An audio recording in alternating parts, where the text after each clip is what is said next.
మన మియాపూర్ ఫార్మ్స్ నుంచి వెళ్ళే దారి అండి ఇది.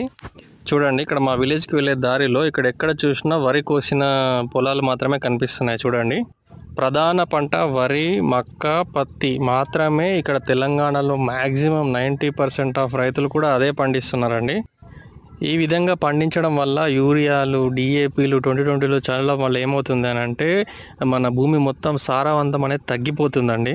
ఇప్పుడు ఇట్లాంటి టైంలో ఇప్పుడు వరి మొత్తం తీసేసి ఇప్పుడు కట్ చేసి ఉంది కదండి. ఇప్పుడు కొంతమంది రైతులు ఏం చేస్తారంటే వరి మొత్తాన్ని కాల్చేస్తూ ఉంటారు. ఆ విధంగా కాల్చడం వల్ల ఏమవుతుందంటే మంచికి యూజ్ అయ్యే బ్యాక్టీరియా మన భూమిలో చచ్చిపోతుందండి. ఆ వేడికి, దగడుకి ఆ లోపల ఉన్న బ్యాక్టీరియా అంతా చచ్చిపోతుందండి.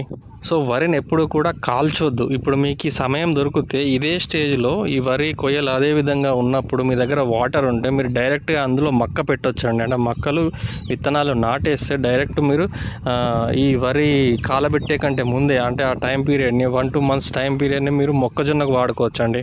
అంతేకాని ఈ మిగిలిపోయిన గడ్డిని అనవసరంగా కాల్చి వాతావరణాన్ని పొల్యూట్ చేసి మన భూమిని కూడా పొల్యూట్ చేయడం కరెక్ట్ కాదండి.